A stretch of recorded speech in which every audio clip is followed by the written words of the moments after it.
खुलुमबाय बे समाव नोंथांमोननि सेराव लानानै फैदों मोनसे खौरां हरनि समाव मैदेरनि गाग्लोबनायाव भुगिनांनाय नखराव इउपिपिएल दोलोनि बिजाथि मन्टु बर'आ खौरां लाहैदों।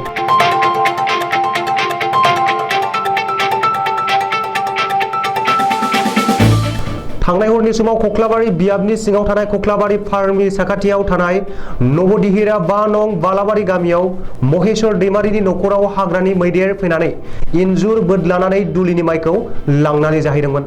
बे जाथायखौ मिथिनानै प्रमद बर' दैदेननाय इउपिपिएल दोलोनि बिजाथि मन्टु बर'आ नखराव थांनानै खौरां लाहैयो आरो बिनि सायाव राहा खालामनानै होगोनखौ फोरमायो।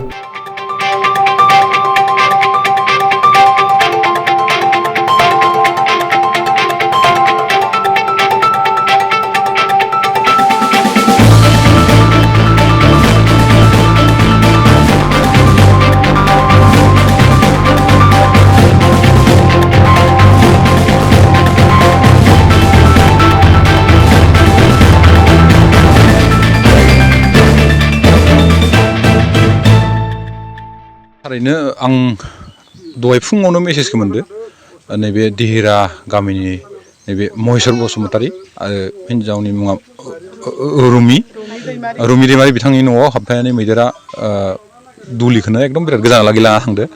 बे दुखुनांथाव जोंनि नैबे ओनसोलाव बिखेखै कक्लाबारि समस्तिनि मोनफ्रोमबो सिमायाव साहा ओनसोलनि जिखिनि सिमा बे सिमाया हाग्राजों नांथाबना थाथारनाय हिसाबै दिनैनिल' बाथ्रा नङा इयो गोबां बोसोर जाबाय जि समनिफ्राय मानसिया बेयाव दं बे समनिफ्रायनो मैदेर आरो मानसिनि माबाया जोंनि गेजेराव हंखारा जाबाय थादो। जिहेतु दा दुब्लिफोराव माइ गैया आरो हाग्राफ्रावबो दै जाजोब्बाय ओंखायनो बिसोरो न'फ्राव फैनानै दुलिखौनो बुफ्रुफैयो बाख्रिखौनो सेफायफैयो बिदि मोनसे अबस्थायाव खालामबाय थाखादो।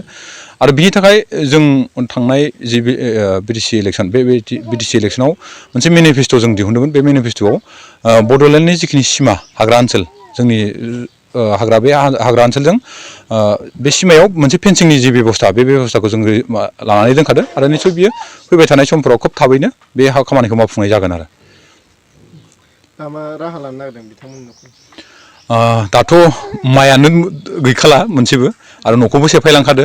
दा बिदि हिसाबै आंनिफ्राय आं एसे अनसुंथाइ होदो। दा बिनि हेफाजाबजों निस्सय साननैसो सोलिनो हागोन आरो बिनि थाखाय जों उननि जिखिनि बेबस्था बे उननि बेबस्थाफोरखौ आं NGO जो बा फरेस्टजोंबो रायज्लायनोसै रायज्लायनानै जों माबोरै खालामनो हायो बेखौ उनाव आं फोरमायगोन।